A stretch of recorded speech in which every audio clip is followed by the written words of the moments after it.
কদিন যা গরম পড়েছিল, তারপরে এই পরপর দুদিন বৃষ্টি, একটু একটু বৃষ্টি হচ্ছে সন্ধ্যেবেলায়, তো একটু কিছু অন্যরকম খেতে ইচ্ছা করছে। তাই দিদিকে বললাম, দিদি এই যে একটা খুরমা বানাচ্ছে। এই খুরমাটাও আগেও বানিয়েছিল, খেতে বেশ টেস্ট হয়েছিল, তাই জন্য বললাম কাজের থেকে আসার পরে চট জলদি একটা রেসিপি বানিয়ে করতে দেখি। ও চট করে এটা একটু বানিয়ে দিল আমাদের জন্য। মানে আমরা নিজেরাই খেলাম, খুবই অল্প পরিমাণে বানানো হয়েছিল, ময়দাটাও কম ছিল, তাই আপনাদের সঙ্গে শেয়ার করব বলে বানিয়ে নিলাম। 1 কাপের মতো ময়দা নিয়েছি, তার সঙ্গে সামান্য একটু নুন, মানে পরিমাণ মতোই, হাফ চামচেরও কম নুনটা নিয়ে আর কিছুই সেরাম দেওয়ার নেই, আর দিয়ে দিয়েছি 1 চামচের একটু কম ঘি দিয়ে এটাকে ময়ন দিয়ে নিতে হবে। বেশ চেপে চেপে ময়ন দিতে হবে, যাতে ময়নটা যত সুন্দর দেবেন ততই সুন্দর এই খুরমা রেসিপিটা হবে। তো চলুন কিভাবে খুরমা রেসিপিটা বানাই সবটাই আপনাদের সঙ্গে শেয়ার করছি। নমস্কার বন্ধুরা, মধুমিতাস ডায়েরিতে সবাইকে স্বাগত। আপনারা কেমন আছেন? আশা করি ভালো আছেন। তো আমার নতুন নতুন ভিডিও দেখতে আপনাদের কেমন লাগে জানাবেন। আর আজকে বানাচ্ছি খুরমা রেসিপি। তো এই যে সুন্দর করে চেপে চেপে ময়নটা কিন্তু খুব ভালো করে দিতে হবে, আর কিন্তু এর কোনোই উপকরণ নেই, শুধু এই দুটোই উপকরণ। এরপরে জল, অল্প জল দিয়ে দিয়ে মাখতে হবে। দেখুন এরকম চাপা চাপা হলেই বুঝতে পারবেন যে ময়নটা হয়ে গেছে।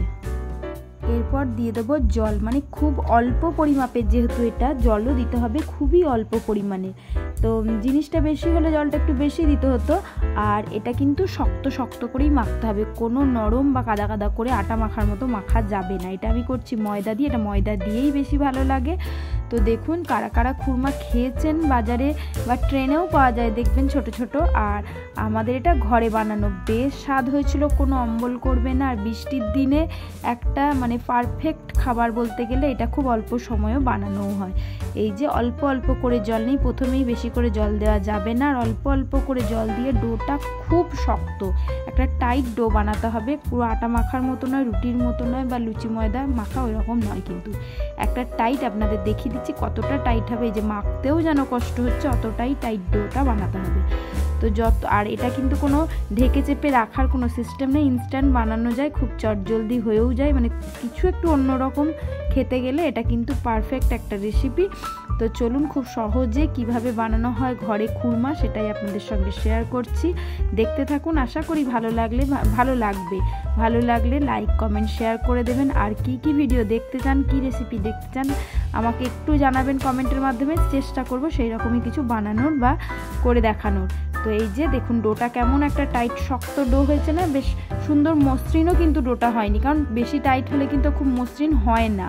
সেই রকমই একটা টাইট শক্ত ডো নেওয়া হয়েছে। এরপরে এটাকে লেচি কেটে 4টে ভাগে ভাগ করে নেওয়া হবে। এতটাই শক্ত যে দেখুন বেশ একটা নরম যে লেচি কাটার মতো ব্যাপারটা, সেটাও কিন্তু আসেনি। এই রকমই একটা ডো করতে হবে। এর থেকে কিন্তু খুব নরম করলে খুরমার যে খড়খড়ে ভাবটা সেটা কিন্তু আসবে না, নেতিয়ে যাবে বা নেতা নেতা হয়ে যাবে। খুরমা একটু খটখটে ভাব না হলে কিন্তু বেশ মানায় না। এই যে এরপর এটাই ছোট ডোটা থেকে 4টে ছোট ছোট লেচি করে নিচ্ছি। তো এটা করেছে পুরোটাই দিদি, আর এটা দিদিরই রেসিপি, মানে দিদিই বানিয়েছে। আমি একদিন খেয়েছিলাম, তাই আজকে বললাম আমাকে একটু বানিয়ে দে, আমি একটু সবার সঙ্গে শেয়ার করি। আর বৃষ্টির দিনে বাড়ি যেতেও পাচ্ছিলাম না, সেই জন্য বললো যে বস আমি করে দিচ্ছি। সেই হিসাবে এটা করা খুবই চটজলদিতে, মানে বেশি টাইম লাগে, ভাজতে যতটুকু টাইম বানাতে কিন্তু খুব একটা টাইম না। মানে এই আটা মাখা থেকে শুরু করে বাকি কোনো প্রসেসই খুব একটা টাইম না, ভাজতে যতটুকু টাইম লাগে। এরপর লম্বা লম্বা করে দেখতেই পাচ্ছেন সাপের মতো লম্বা লম্বা করে একটা আকৃতি গঠন করে নেওয়া হচ্ছে। খুব পাতলা কিন্তু এটা হবে না, মানে এতটুকুই সাইজ হবে, একটু মোটামোটাই বেশ এটা টেস্ট হয়। দিয়ে এই যে ছোট্ট ছোট্ট যেমন ফুচকার লই কাটা হয় সেই রকম ছোট্ট ছোট্ট কাঁচি দিয়ে কেটে নিচ্ছে। এটা ছুরি দিয়েও কাটতে পারেন, আর যারা রান্নার কাঁচি আছে কাঁচি দিয়ে বেশি সুন্দর হচ্ছে শেপটা। দেখুন এইটা কিন্তু এরকম ট্রেনেই পাওয়া যায় ছোট্ট ছোট্ট। তো এটা অল্প, আমার তো খুব একটা হচ্ছে না, খুব সামান্য পরিমাণে, তাই সব কটা লই কেটে নেওয়া হয়েছে। দেখুন শেপটা হয়েছে এরকম। শেপের কোনো ব্যাপার না, যে যেরকম আকারই দিতে পারেন, কোনো অসুবিধা নেই। তো এই যে আমার সব কটা খুরমা কাটা হয়েও গেছে। এরপরে চাপিয়ে নেবো কড়াই, মানে একটা ফ্রাই প্যান বা কড়াই, যে যেমনভাবে দেবেন। এটা ডুবো তেলে, অল্প তেলে, সবে তেলেই মোটামুটি ভাজা যায়। অল্প খুব একটা তেলে ভাজা যায় না, মোটামুটি একটু ডুবে যাবে ওরকম তেল দিয়ে বেশ ফ্রাই প্যানে একটু বেশি করে তেল দিয়ে, তেলটা কিন্তু খুব হিট করা যাবে না, হালকা হিটে এটাকে ছেড়ে দিতে হবে। কারণ খুব হিট করলে উপরটা পুড়ে যাবে, ভেতরটা কিন্তু সেদ্ধ হবে না সুন্দর করে, যে একটা কটকটে ভাব বারবার বলছি ওটা কিন্তু আসবে না। তাই খুব একেবারে তেলটা চাপানো খানিক মাত্রই, গরম হওয়ার আগেই বেশ আমার খুরমাগুলো আমি দিয়ে দিলাম। তো তো সুন্দর করে এটা ভালো করে মানে একেবারে লো ফ্লেমে ভাজতে হবে। তো এটা দেখুন লো ফ্লেমে আস্তে আস্তে ধিমে আছে, ভাজাটাই একটু সময় লাগবে, বাকি কোনো ক্ষেত্রে কোনো কিছুরই সময় লাগবে না। তো এটা মানে ধিমি আছে সব কটা খুরমাকে আমি দিয়ে দিলাম। আমার তো অল্প পরিমাণে, তো একেবারেই এক ব্যাচেই সব কটা হয়ে গেছে। তো সুন্দর করে সব কটাকে চাপিয়ে দিলাম, আর একটু উল্টে পাল্টে দিতে হবে যাতে সব দিকটা সম পরিমাণে ভাজা হয়। আর জোরে ফ্লেম দিয়ে দিলে কিন্তু উপরটা লাল হয়ে যাবে, ভেতরটা কাঁচাই থেকে যাবে, আর এরকম খটখটে ভাব একটা আসবে না। তো খানিক বাদে এটা কিন্তু সমানে পিটোপিট করতে হবে। তো দেখুন খানিক বাদে আবার ফিরে এসেছি, তো দেখছি জিনিসগুলো কি সুন্দর ফুলে গেছে, বেশ সুন্দর ছোট্ট ছোট্ট খুরমাগুলো একটু সাইজে বড় হয়ে গেছে, বেশ দেখতেও ভালো লাগছে। তো কারা কোথা থেকে আমার ভিডিওটা দেখছেন একটা কমেন্টের মাধ্যমে জানাবেন। যারা নতুন বন্ধু আমার ভিডিও দেখছেন তারা প্লিজ চ্যানেলটাকে সাবস্ক্রাইব করে পাশে বেল বাটনটা প্রেস করে দেবেন, যাতে নিত্য নতুন ভিডিও আসলে আপনাদের কাছে পৌঁছে যায়। আর যারা পুরনো দেখছে তাদেরকে তো অনেক অনেক ধন্যবাদ এইভাবে আমার সাথে থাকার জন্য, পাশে থাকার জন্য। এইভাবে একটু একটু করে দেখুন কালারটা চেঞ্জ হচ্ছে, একটু লালচে লালচে যতক্ষণ না হবে ততক্ষণ কিন্তু সমানে ভেজে যেতে হবে এপিটোপিট করে। আর ফ্লেমটা যেহেতু লো, একটু সময় নিয়েই ভাজতে হবে। এই যে দেখুন কালারটা পুরোপুরি চলে এসছে, আমার খুরমা কিন্তু রেডি। আর চলুন এর কেমন খটখটে হয়েছে সেটাও আপনাদের আওয়াজটা শোনাই। মটমট করে আওয়াজ হচ্ছে, ঠং ঠং।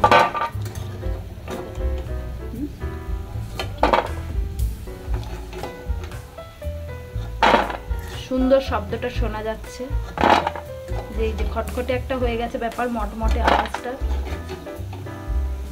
বোঝা যাচ্ছে।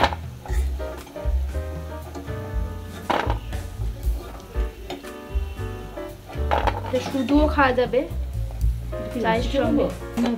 এটা এই যে আওয়াজটা শুনে বুঝতেই পারলেন কেমন খটখটে হয়েছে। আর এই দেখুন গরমেই আমি একটা ভেঙে দেখালাম, পুরো মুচমুচে ভেতরটা।